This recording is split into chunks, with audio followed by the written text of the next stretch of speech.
Καλησπέρα. Ευχαριστώ πάρα πολύ για τον χρόνο που μας αφιερώνετε σήμερα. Θα ήθελα να ευχαριστήσω και τη New Optical που μας φιλοξενεί και τον επίτιμο προσκαλημένο μας, τον κύριο Ρολάντο Τόιος. Είναι μεγάλη μας χαρά που μπορούμε και παρουσιάζουμε την καινούργια τεχνολογία και στην Ελλάδα. Το Optima IPL είναι ένα μηχάνημα το οποίο πρωτοβγήκε πριν 20 χρόνια περίπου στην πρώτη του μορφή. Αυτό είναι το 6th generation τώρα του μηχανήματος αυτού, με πολλά iterations που έχουν γίνει και βελτιώσεις. Είναι μια προσπάθεια που δουλεύω μαζί με τον Dr. Ρολάντο Τόιος, ο οποίος είναι και, όπως ξέρετε καλά, ο εφευρέτης του IPL για dry eye. Θα σας εξηγήσει ακριβώς ποια είναι τα προτερήματα και γιατί νομίζουμε ότι το μηχάνημα αυτό πλέον είναι το golden standard για την αντιμετώπιση του MGD και του inflammation, το dry eye, και γιατί πιστεύουμε ότι είναι ένα μηχάνημα το οποίο θα εξυπηρετήσει πολλούς ασθενείς αλλά και τους γιατρούς στα ιατρεία τους. Dr. Rolando Toyos, if you want to come to take the podium. Yeah. Thank you very much. Well, thanks for having me. This is very exciting for me because 20 years ago, if you said, let's have a dry eye lecture, probably only one person would show up. Now we have a room full of people that will come see this. I wrote this book, Dry Eye Disease Treatment in the Year 2020. If some of the things that I'm going to be talking about here is in that book, but more of the things that we're doing for dry eyes in that book as well. You can get that at Amazon. What's exciting for me is in all my books, I wind up quoting Hippocrates, the father of medicine. So now I feel like, now that I'm in Greece, I feel even better about all these quotes that I had. But one of the quotes that he did talk about is that what doctors should do, and this is way back in the beginning, is listen to the patient and try to treat the patients without giving them a ton of medicines. And I think what's happened in dry eye is the first thing that we do is we start putting a whole bunch of drops on the patient instead of trying to treat their actual problem. So what I'm going to be talking about IPL is actually treating the meibomian glands so the meibomian glands work better and getting these patients off drops instead of having them. I get patients that come into our clinic and they have a bag full of drops. I'm sure you guys have this too. And they're putting drops in their eyes all day long, all day long. If Hippocrates saw that, he would go, oh, wait, we got to stop doing that. We're going to have to do something different. So my practice, so we have practices in Memphis, Nashville, and New York City. And I devote my practice to cataract surgery, LASIK surgery, and dry eye. And one of the things I tell people is if you're going to be the best cataract surgeon you could possibly be, you're going to have to treat dry eye. If you're going to be the best LASIK surgeon you could possibly be, you're going to have to treat dry eye. And dry eye is just so prevalent right now. And if you want these patients to have the best vision with surgeries that you're doing, you're going to have to treat their dry eye. The most frustrating thing is doing a perfect surgery. Patient comes in and the reason why they're not seeing is because they're dry eye. And now we're getting more doctors looking at these patients before surgery, diagnosing them with dry eye, and wanting to do something to treat them for their dry eye. The other thing is, if you see a lot of reports now, we've always known that LASIK can cause some dry eye. Usually it'll last about 3 months. But now we're finding that even cataract surgery, patients that don't have any dry eye whatsoever, there's a paper out of the Philippines that show 15% of patients who have cataract surgery who don't have any signs of dry eye whatsoever will have dry eye that can last anywhere from 3 months to 6 months. So again, you're going to need something to treat these patients. Dry eye is growing. I can't tell you how many young people now are coming in with dry eye. And why is that happening? Well, our diet all over the world in the last 40 years has really changed. One is it's gone to, instead of food that we directly get, to processed food. The other thing is we've gone away from a plant-based diet to more of a meat-based diet. All these things are more inflammatory. And then I've got 3 teenage daughters.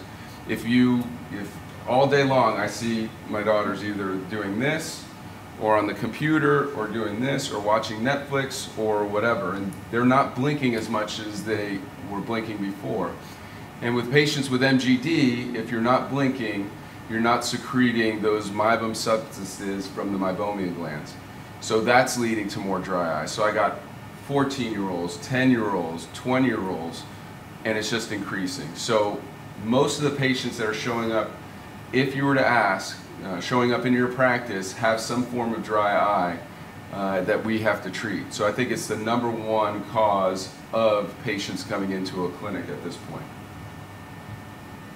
So the type of dry eye that we mostly see is meibomian gland dysfunction.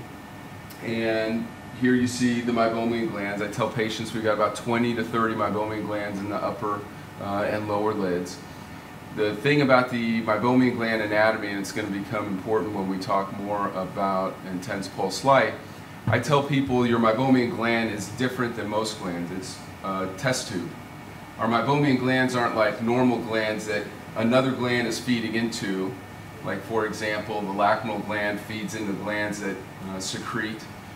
It's a test tube. So when you get secretions that are not normal, not like olive oil-like secretions, those secretions will sink to the bottom of the test tube.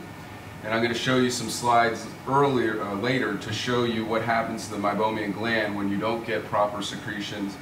When you get more of a toothpaste-like secretion, is that toothpaste will accumulate in this test tube. And finally block that meibomian gland and give you meibomian gland dropout. So it produces the olive oil, the fatty layer of the tear. That's what keeps the tear from evaporating. I know you know all this. I'm just going over it as a quick review. One thing you may not know is I tell people this is a skin gland condition. So the first thing we do as eye doctors is we look straight at the eye. What we should be doing is we should be looking at their skin, we should be looking at their glands, and then we look at their eye. So now that I've been doing this for over 22 years and working in dry eye, I actually, when I walk in the room, I can start diagnosing patients just by the way their face looks. So a patient with rosacea, you will see on the epidermis, they'll have those telangiectasias. Or you see a patient that has some acne, or acne rosacea, or any kind of skin condition, you know that they're going to have some meibomian gland dysfunction. About 80% of patients who have rosacea will have meibomian gland dysfunction and dry eye. Now the inflammatory mediators, it turns out that these patients that have these facial type problems like acne or rosacea, they're making inflammatory mediators. And these inflammatory mediators, not only are they breaking down the skin, but they're breaking down the meibomian glands, so their meibomian glands don't work well. The inflammatory mediator that I want you to look at is, this is a very important one, interleukin 17. So I'm asked all the time is, what is the most specific inflammatory mediator in dry eye? So if we could have one quick test that we could do in the office, the inflammatory mediator that's most important in dry eye is interleukin 17. Why is it so important? Actually, interleukin 17 is made by a T helper cell. So if you look at all the drops that we have today in dry eye, whether it's Restasis, cyclosporin, or lifitegrast, they all are T cell mediators. So the reason why steroid and a non-steroidal can work sometimes on a patient is because it decreases prostaglandins, but that's not actually the inflammatory we want to decrease. The inflammatory mediator we want to decrease is interleukin 17. So we actually did a study in combination with some Chinese surgeons looking at the amount of interleukin 17 in dry eye patients and how IPL with the Luminous Optima can decrease the amount of interleukin 17.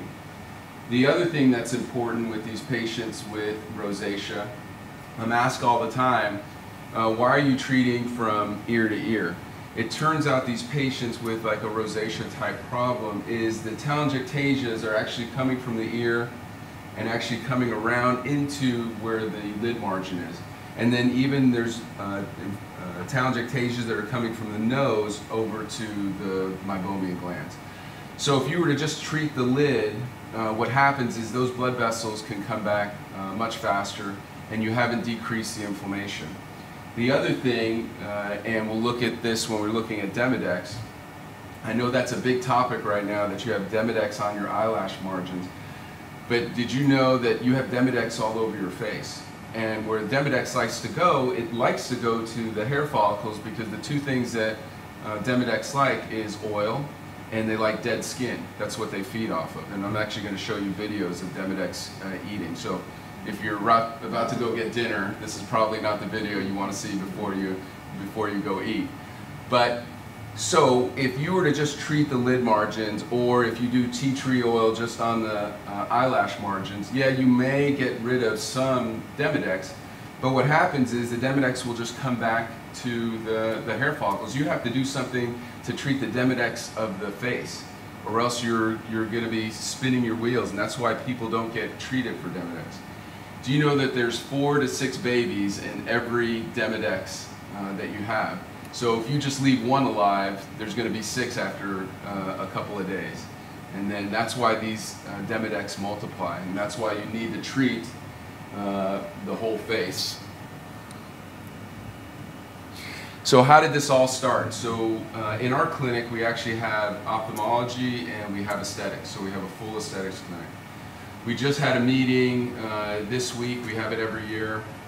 We're going to have 2 next year, where it's a dry eye and aesthetics meeting. And it was such a packed house of doctors wanting to learn how to do some aesthetics. And this is how I learned about IPL. So I had my aesthetics clinic and I had my general ophthalmology practice. And I was doing CO2 laser, and I was doing Botox, and I was doing filler, but I was also doing IPL for rosacea patients. So I had patients that would come in with this red face and telangiectasias. You see these patients, and they've got these. I had these patients come into our clinic, and they had bad rosacea and telangiectasias. And so what I would do is I would treat them with IPL. So way back in 2000. Luminous had the first IPL system, and what we were using it for was to treat rosacea.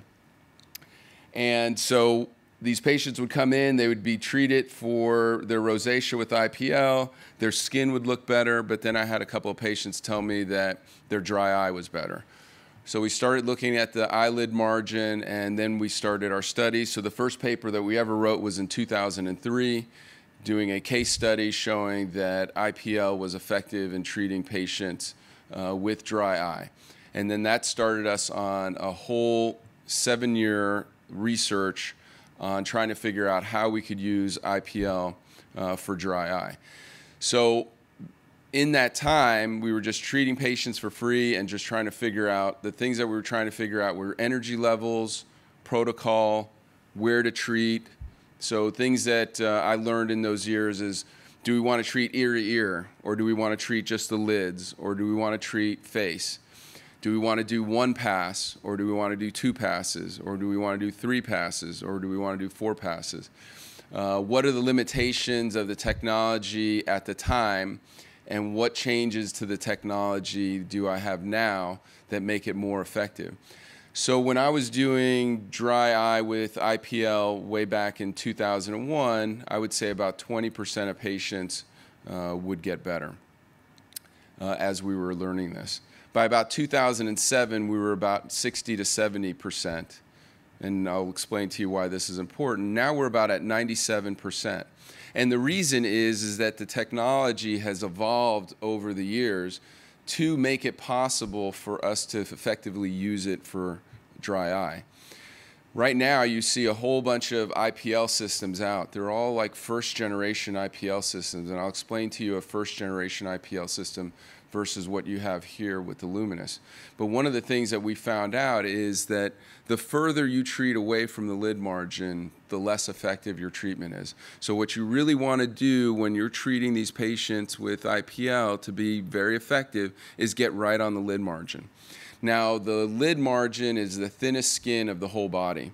And the problem with IPL on thin skin is that you can burn the skin. So how Luminous, and we'll show you the technology later and you get to play with it, how we've been able to treat these patients at that thin skin of the lid margin is, 1, put a chiller, and this chiller is fluid, distilled water going through that's being cooled so that you don't burn the skin when you're doing IPL around the lid margin. Then being able to pulse that energy. So the first IPL systems was just one big flash of light.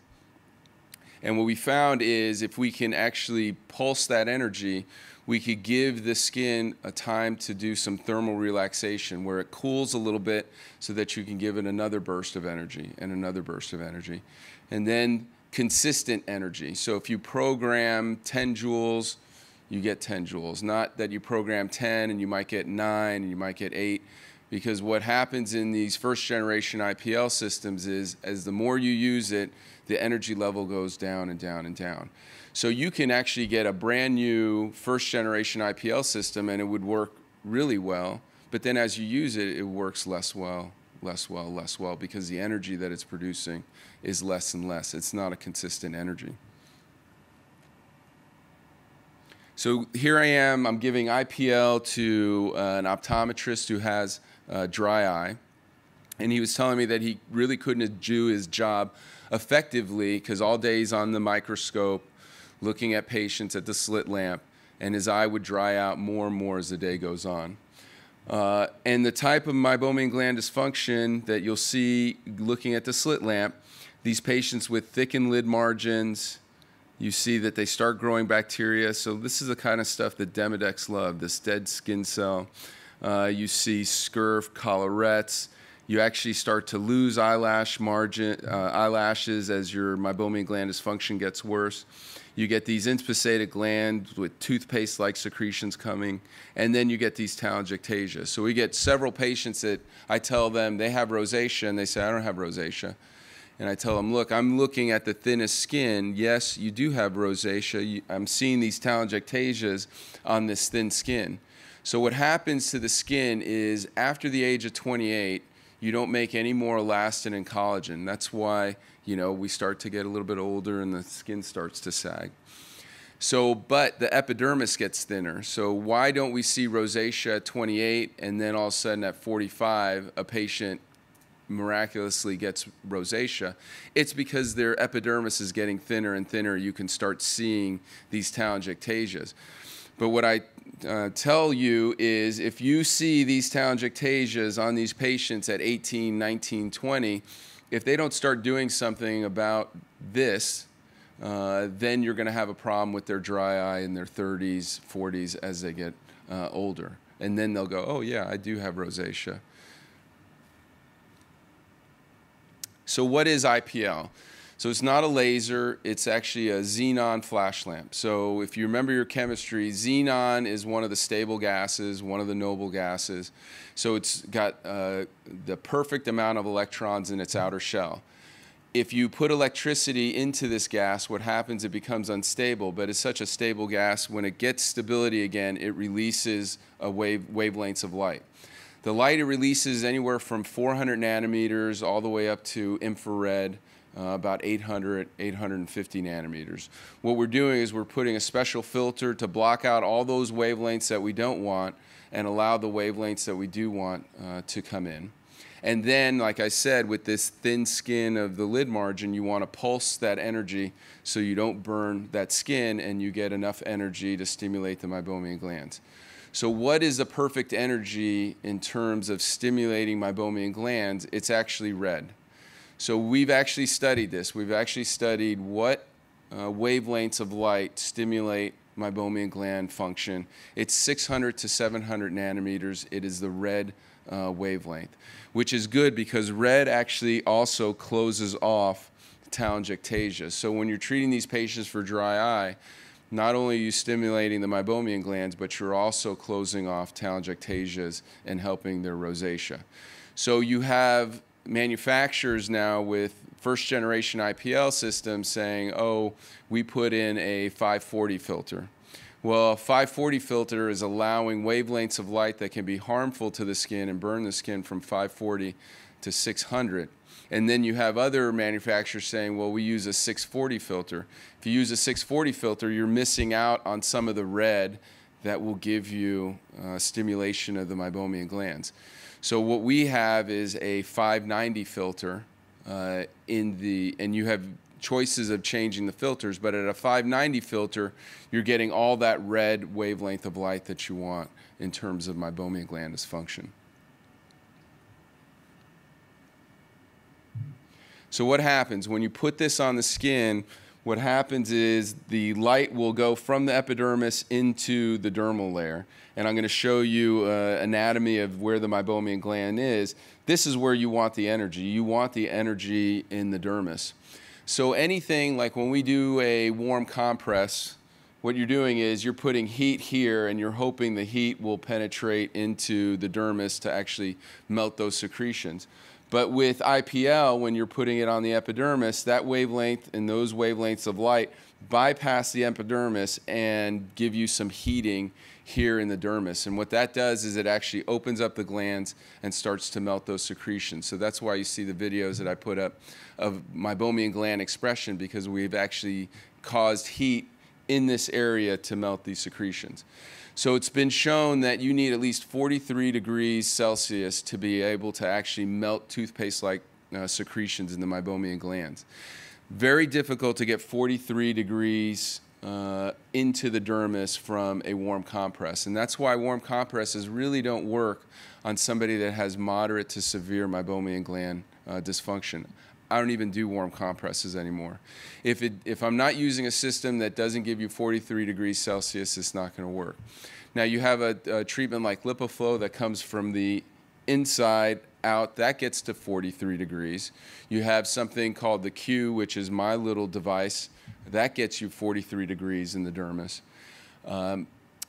But the amount of heat that you generate in the dermis with IPL is at least 50 degrees Celsius. So that's why this is the best way to melt secretions in the meibomian gland. So I have patients who you squeeze on their gland and nothing comes out. You do IPL, all of a sudden you see all of this toothpaste-like secretion coming out of the gland. I've actually had patients that have had LipiFlow 3 days before they had IPL.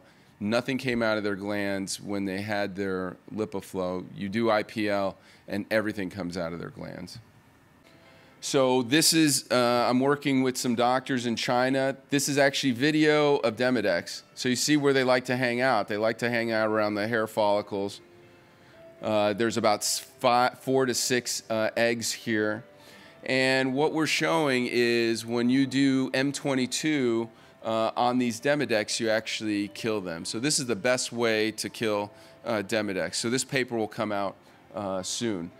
IPL is such a good way to kill bacteria and kill Demodex that we actually now have IPL robots that we stick in a room to disinfect operating rooms and disinfect clinic rooms. So what happens is you take this IPL robot, you stick it in a room, close the door, it flashes light throughout the room, kills all microorganisms, so you don't have to go in there and wipe down surgery suites anymore.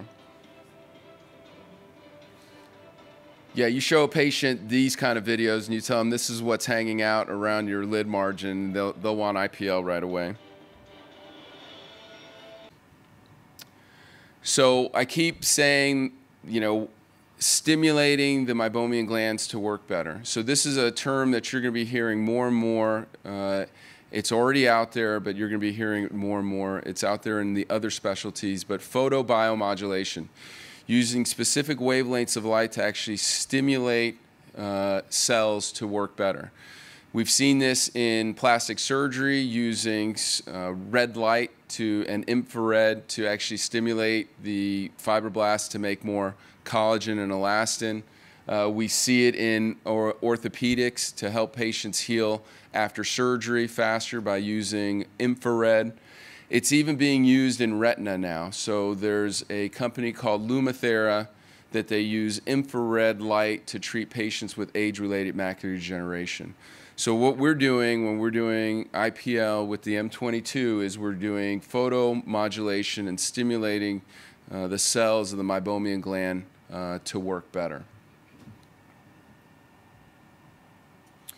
All right, so you have to have an understanding of light, and I'm seeing a lot of people want to get into, a lot of companies want to get into light treatments, but they don't have the basic understanding of light. The reason why we're putting this on the skin is because you get different penetration levels of light.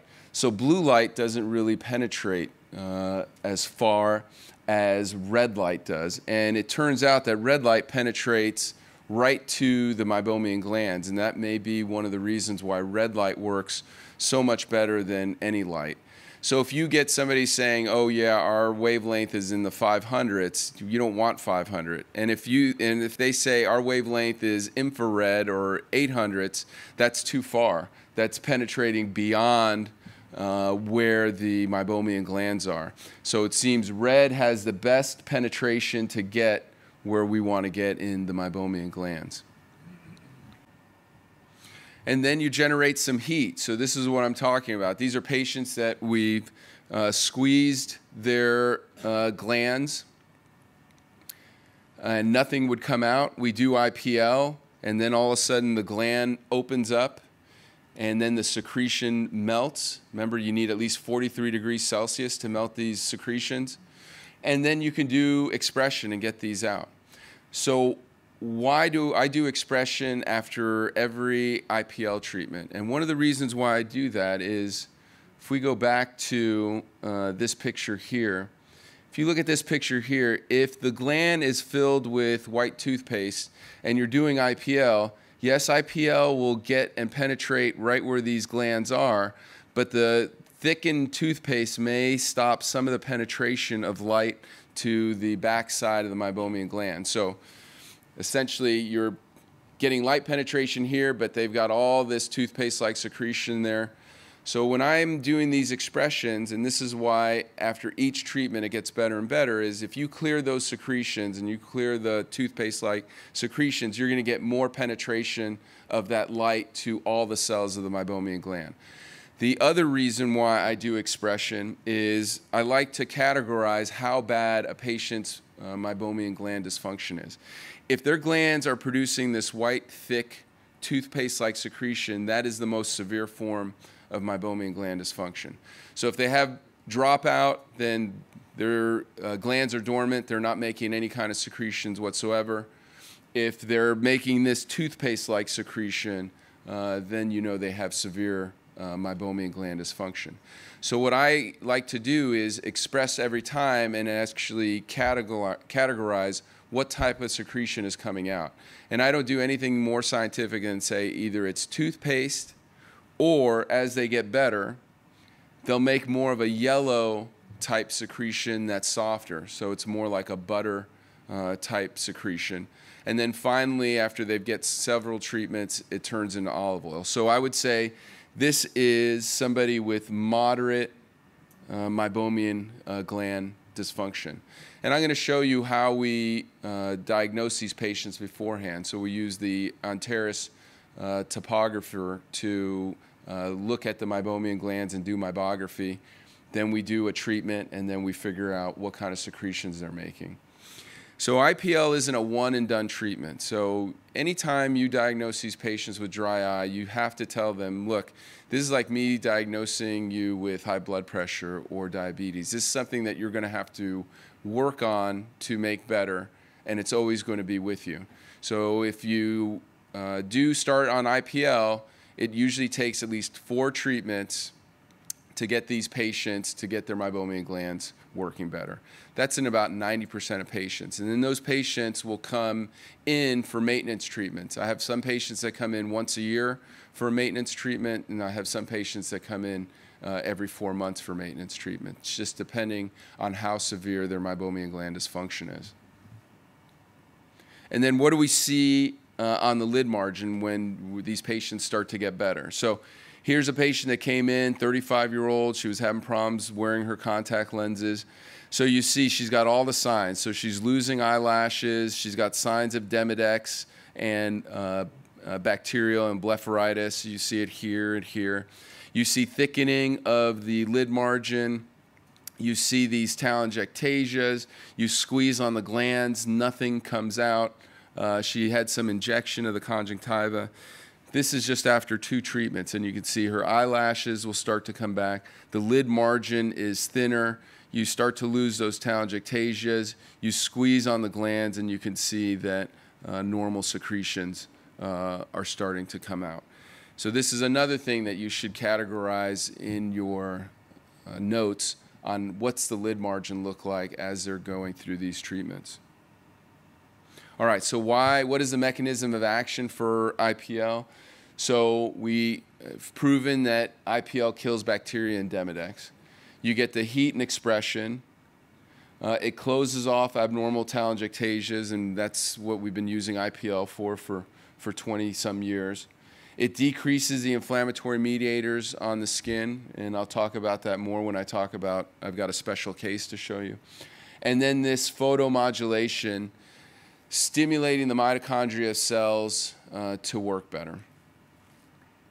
Now, another topic and another term and another reason why you will see that IPL works for meibomian gland dysfunction is heat shock proteins. So if you give heat to a cell, the cell's response and the DNA response is to make these proteins called heat shock proteins. Heat shock proteins actually will protect the DNA of cells so that translocation and translation will happen in a more effective way.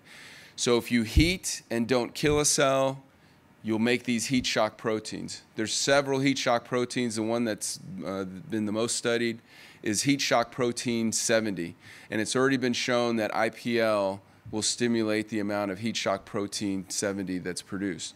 So anytime we do any of these lasers, whether it is CO2 laser to the skin, fractionated CO2, any kind of heating to the skin will actually stimulate cells in our body and stimulate cells on the face and other parts to actually make these heat shock proteins. That's why somebody who's getting CO2 laser and IPL, they look so much younger than patients that aren't doing these things for their skin, because they're doing photobiomodulation and they're producing heat shock proteins.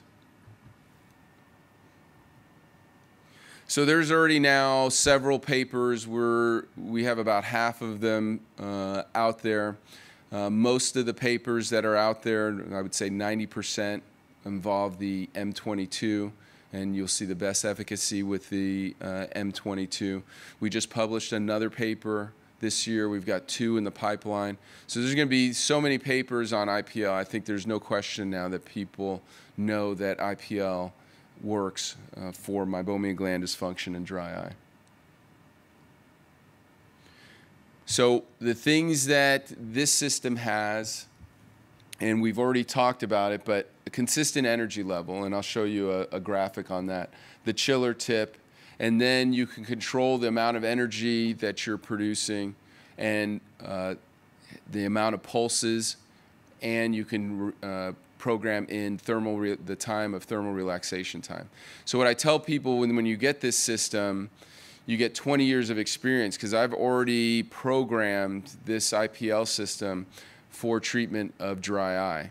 So there's no guessing, you don't have to figure out anything, and we have thousands of patients. So in any given week, I treat about 30 patients with IPL, and I have so many IPL patients that now our optometrists treat them, and now the other doctors in the practice treat these patients.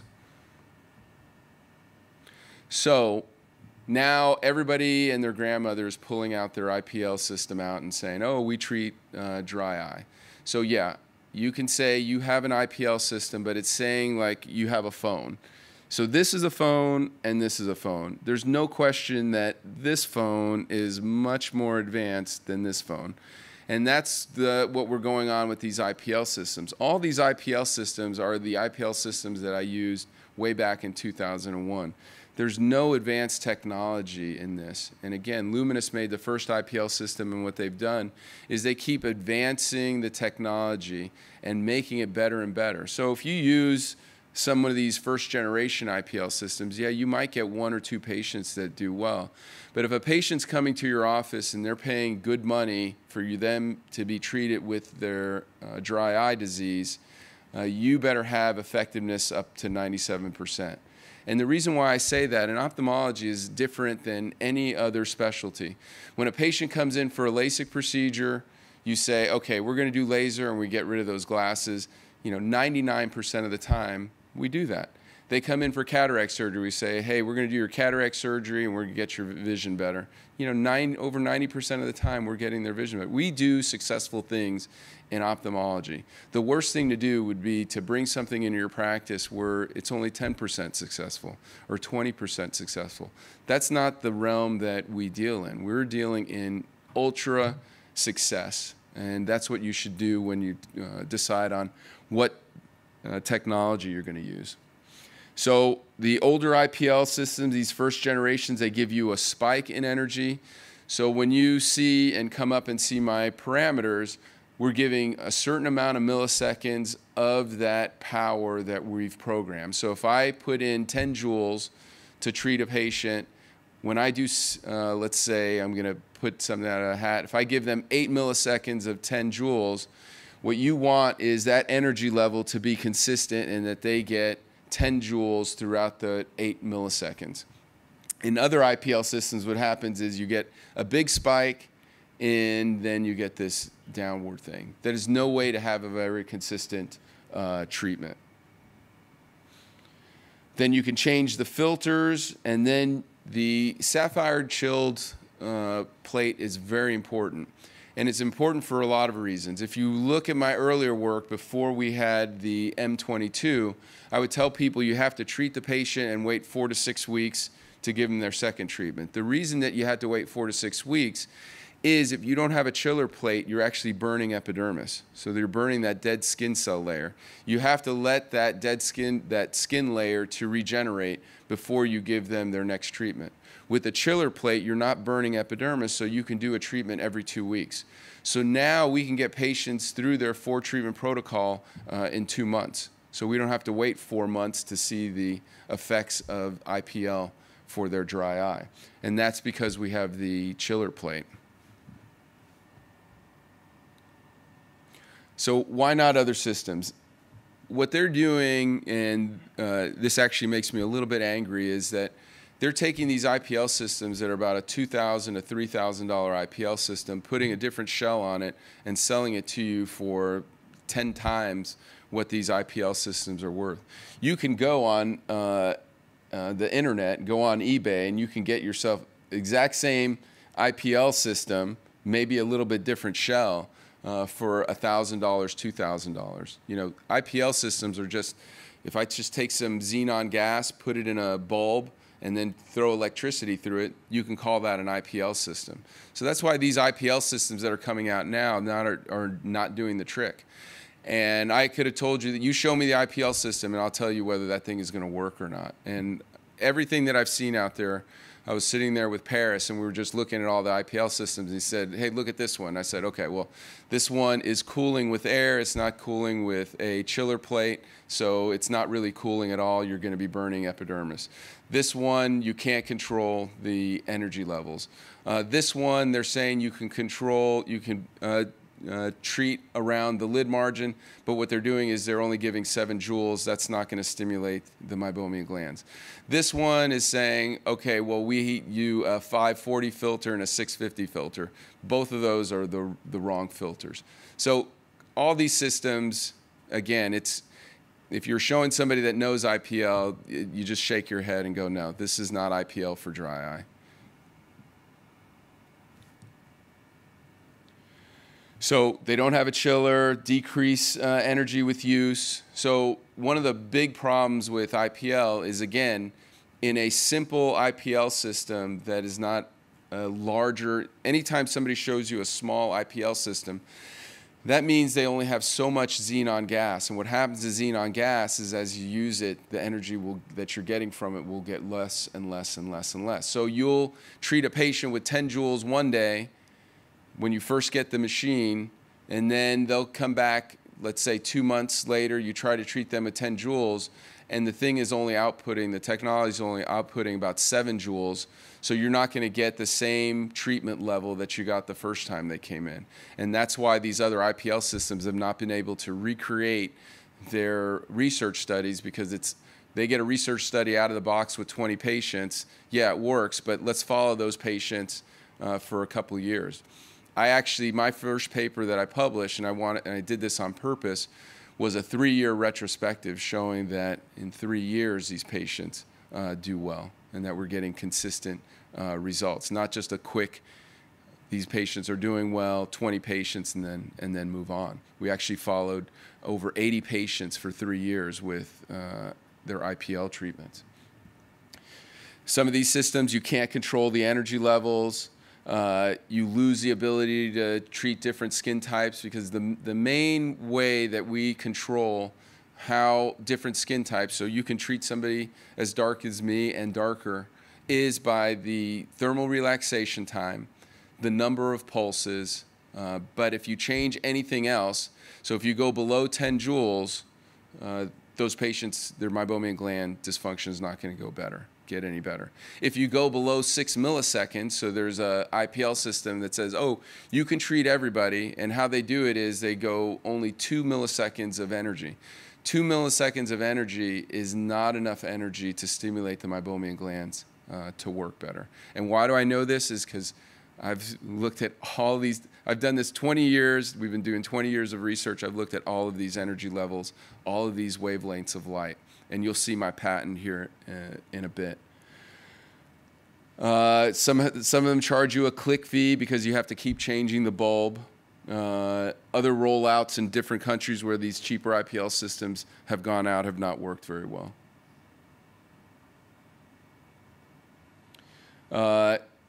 And so to achieve no adverse events without a chiller, what they'll do is they'll just lower the energy. Or they will not only lower the energy, but they'll decrease the pulse width, which is what I was talking about before with just the 2 seconds. Now, I know what a lot of doctors tell me is, I just want to treat dry eye. I don't want to do any of the aesthetic stuff. But actually, usually when the doctor tells me that and they get the M22, they usually will call me about 6 months to 9 months later and say, hey, how do you do all this other stuff you do with the IPL system? So in our practice, in our aesthetics clinic and our dry eye clinic, we turn on the IPL system in the morning and it's being used all day long. And what things is it being used on? IPL is great for acne. So if you have teenagers that come in with acne or adults that have acne, they can get IPL. We have 3 teenage daughters. They have acne. They come in, they get IPL every few months to decrease their acne. If a patient has rosacea, so they come in, they have full rosacea, you can program the machine to treat their rosacea. It's great for facial rejuvenation. Now I've got patients that have been getting IPL for 20 years. They look a lot younger than what their age is. So I've got patients that have been getting IPL since they were 40. They come in now, they're 60. They don't even look 60. They look much younger than 60. You can treat a hordeolum. So if you have a patient that comes in, not a chalazion, a hordeolum. So if a patient has a chalazion that's been there for a year and a half, IPL is not going to touch it. But if a patient comes in, they've got a hordeolum, you can push on it, and you may get a little bit of secretion, and you can treat them with IPL. And what we do is we treat them directly with IPL to the hordeolum. We give them a steroid antibiotic, and usually by 3 to 4 days, the hordeolum will be gone. So it's a great way to, we had, the best story I have on that, we had a woman that came in, her wedding was Saturday, she had a big hordeolum like that on Monday. We treated her with IPL. By Wednesday and Thursday, the hordeolum was gone, and she had a wonderful wedding. I wasn't invited, though, but she had a wonderful wedding. So I've been studying these wavelengths of light and energy. I've been studying this for a while. I've got this patent. I have 2 other patents pending on all this information that I'm giving you. So one of the things that is being touted right now by one of the IPL systems is this face mask. And they're using my research to tout this face mask. The reason why I was showing you how the penetration of light is because the studies and the patents that we have is light on the epidermis going LED light from the epidermis going to the meibomian glands. That's what works. If you have a face mask, that energy level and those wavelengths of light won't penetrate down to the meibomian glands. It might give you a little bit of facial rejuvenation, but it's not going to do anything for meibomian gland dysfunction. If you want to use LEDs for meibomian gland dysfunction, you have to put it at the epidermis, and that light has to go through. So we do have a product that we're selling. It's called the Q. I'm going to be marketing it more and getting it out to other countries here pretty soon, so you're going to see this. But a face mask, if they sell you a face mask, that's not going to do anything. It'll just heat. It's like putting your face, you know, on the same thing that keeps French fries warm for 30 minutes. So that is not LED technology that we're talking about. And they use my papers to try to sell this thing. Face masks don't work. And this was 10 years worth of research. This is the first LED that we used for treatment. And then we started looking at different wavelengths. So this actually is one of the LEDs that we used that was actually blue light, infrared. Infrared was here, and red. And we tried all sorts of combinations, red and blue, infrared, and we tried all sorts of different wavelengths. So for like an LED, you have to have a specific wavelength, it has to have a specific amount of joules, and you have to use it on the skin. A face mask is not going to work. Why do I know that? Is that we've tried several face masks, never gave us clinically significant results. All right, I think they're going to be marketing a topographer called the Antares. Where I use these topographers like the Antares is I think my meibography is very important to catalog dry eye disease. And so here's how I distinguish the different levels of meibomian gland dysfunction. A normal meibomian gland will be straight up and down. Once your first stage of meibomian gland dysfunction, it will start to have a sausage-like appearance. So you'll get ridges in that meibomian gland. It'll still be straight, but you'll still see these ridges. So that's stage 1 of meibomian gland dysfunction. Stage 2 is the meibomian gland will start to take turns. So instead of being straight, the meibomian gland will start to take turns. Stage 3 is the meibomian gland will be shorter. This is more of like stage 3. Instead of a nice long meibomian gland, you're getting a meibomian gland that actually is starting to drop out. And then the final stage of meibomian gland dysfunction is complete dropout.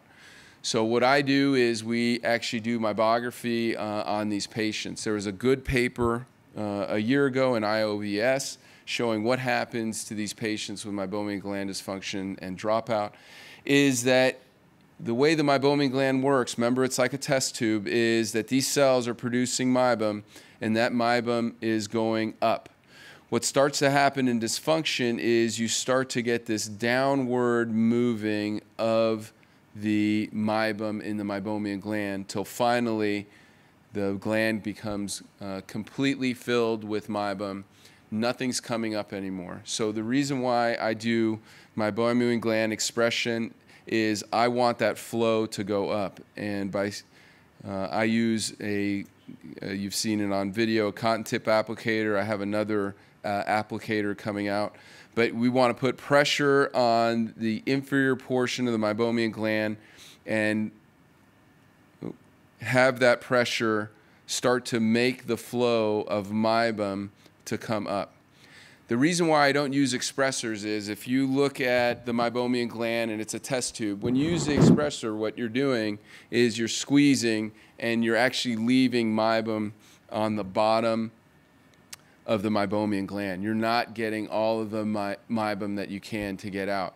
The other thing is when you do expressors, you're not getting that flow to go up. All you're doing is you're squeezing a portion of it and getting a little bit to come up. But what you want is constant pressure on the inferior portion of the meibomian gland so that you get flow of this secretion going up and you change the direction of flow. The other reason I like to use these topographers is that I like to get pictures of concholasis. Concholasis is huge. It's not really talked about a lot. But a lot of these patients are coming in and they've had long-standing inflammation, and what happens to their conjunctiva is it gets fluffy. And what happens when they're blinking, and this is why you see a lot of patients with meibomian gland dysfunction, that their outer meibomian glands are worse than their central.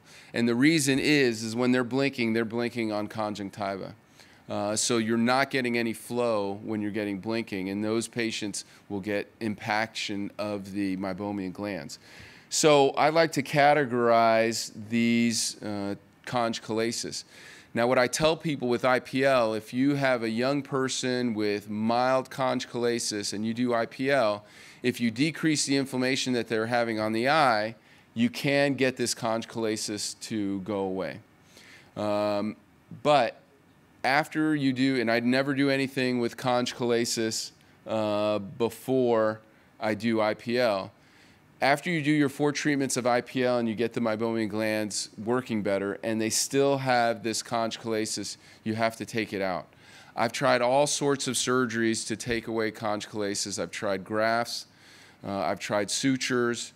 The best way is a technique I learned from an Australian and an Italian doctor, and I'll show you a video really quick.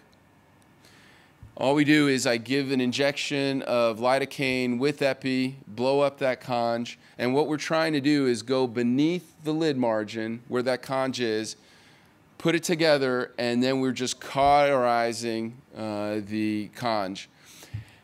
These patients heal after about 2 days. They don't feel any soreness if you get it underneath the lid margin, and this is what they look like cosmetically. One of the things I don't like about grafts is cosmetically they don't look as good. But this is a patient 1 year after conj chalasis surgery like this. And then you could see that they don't have that rigid margin of conjunctiva hanging so that when they're blinking gland to gland and not on just conj chalasis. This is easy. Once I do this treatment, I just give them a little steroid antibiotic, patch them. They take off the patch the next morning, and then they start steroid antibiotic drops for about 7 days. And then that's it. One of the reasons why I didn't like stitches is patients would complain about the stitch, and they would complain for about 2 weeks. So this was much easier. The other thing in this technique that I would tell you is make sure you're grabbing tenons with it. So make sure when you do that injection that you're getting tenons and conj, and then you're grabbing both and doing the cauterization. So I've been doing this now for about 6 years. Best way to take care of conj chalasis that's not going away after you treat meibomian gland dysfunction. So the important papers, I'm just going to go over. I think this is right now the #1 paper in terms of information that you can have on intense pulse light with the M22 is that we looked at could we decrease the specific inflammatory mediators for dry eye, which is interleukin-17 and interleukin-6, and we showed with sham versus IPL and 3 treatments doing ELISA immunoassay that we could clinically significantly decrease the amount of interleukin-17 in these patients with dry eye. They had improvement in tear breakup time, and they also had improvement of symptoms. Hands down, best paper right now. Now, I'm always asked about the upper lid. Can we treat the upper lid? If you look at all my videos, we're treating the lower lid. I've tried for years. I've 4 studies before this one treating the upper lid. The problem with the upper lid, and this is why you can't do it with these other generation IPL systems, is when you're treating these patients with IPL, what's happening is that energy is dispersing. That's part of thermal relaxation time. So when I treat here, and then I go to the next spot, what's happening in that area that I treat is that thermal relaxation and that energy is dissipating.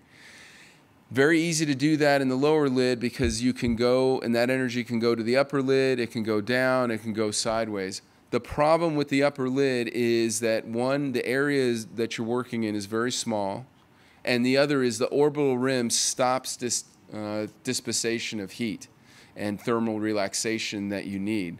So what we would have to do in all these studies is lower and lower and lower the energy. That's why I know if you do less than 10 joules on the lid margin, you're not going to get any meibomian gland improvement. So giving 7 joules is not the way to treat these patients. So how did we finally come up with a way to treat the upper lid? Is by making the head smaller that can go in the lid margin. You have that in the system, and I can show you how to use it. And I think the future will be even a smaller tip to use so that you can use on the upper lid. But you do have in the system now, and I can show you how to do that, a way to treat the upper lid. I only treat about 10% of patients with IPL on the upper lid. The only patients that I treat in the upper lid are the ones that have meibomian gland dysfunction that is severe in the upper lid. What you'll see in a lot of these patients is the upper lid is not as bad as the lower lid. When you're treating the lower lid, you are getting energy up into the upper lid, and you can do expression. I do expression of the lower lid and the upper lid each time. So Luminous has support for what you're doing. They have brochures, they have videos, they have training videos, they have things for your patients to read about. You patient brochures, posters, animations on IPL for your patients. So you can get all these marketing tools, digital marketing tools. We're doing a lot on social media. So patients will know that the technology that they're getting and the treatment that they're getting is better. I actually get probably about 10 to 12 either social media hits or emails from patients asking me, where do I go to get treatment? What's the best? Right now we have a person who's dedicated to answering all those emails. It's the reason why we opened a clinic in New York City, is that we're getting so many East Coast people and New Yorkers who are asking, hey, I want this treatment, I want this treatment. So if you get the system, believe me, you're gonna find these patients in your practice, but two, they will reach out to you for the treatment. Because we've had European patients that will fly out to wherever I am to get the treatment. All right, this is an interesting study. So I was saying I was doing younger and younger patients. This is a patient that came to us. She was 10 years old at the time. She had seen 5 other ophthalmologists.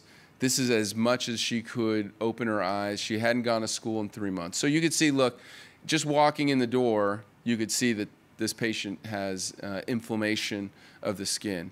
So she had acne rosacea, and she also had ocular rosacea. This is 1 week after 1 treatment of IPL. So you can see the inflammation on her skin is down, but the inflammation on her eye is down, and she was able to open her eye. She comes to our practice once a year.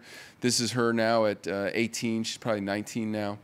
And you can still see, I mean, she does have this problem, but she no longer has this problem where she can't open her eyes. What's very interesting is that she had ocular rosacea with blood vessels and pannus going up to the central cornea. In these years that I've been treating her and decreasing the inflammation on her eye, these vessels have regressed. So when I first saw her, I was thinking, okay, this person's going to need a cornea transplant at some point. But that hasn't turned out. Actually, if you decrease the inflammation on the eye, you can make this ocular rosacea regress. We're improving our cataract and LASIK results with IPL. I don't know, there's music going, but let me stop that. That was for social media.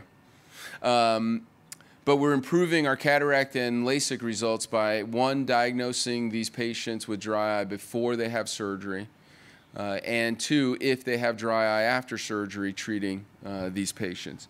So our treatment protocol is right now is I give these patients, if they fail a dry eye test either by meibography or tear breakup time, we go ahead and give them 2 treatments of IPL. So we give them 1 treatment of IPL, we wait 2 weeks, give them a second treatment, bring them back a week later, and do the surgery. If we think the scans are abnormal, like the topography is abnormal, we will bring them back for tests before we do the surgery. But they only have to wait about 3 weeks for their surgery. So if you have a dry eye patient, don't just do the surgery. Go ahead and treat them with IPL. You can get this done, and you can get 2 treatments in within 3 weeks and have them back in surgery. Our wait time in between surgeries is 2 weeks anyway, so another week is not a bad wait time.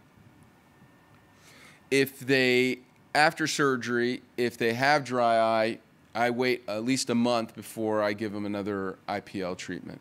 So you can wait a month and then give them an IPL treatment. Why do we pick a month? I just didn't want any heat or any confounding factors after surgery. The other thing is, I told you that this decreases, endophthalmitis is not a huge problem, but this may decrease any kind of endophthalmitis because you can decrease the amount of bacteria on the lid margin. So if a patient comes in with blepharitis, that's another patient that we will hit them with IPL before they have surgery.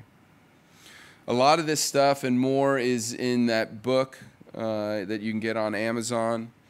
And then you can always reach me by email or on social media. I'm on all these platforms: Facebook, Instagram, Twitter, WeChat, or email me.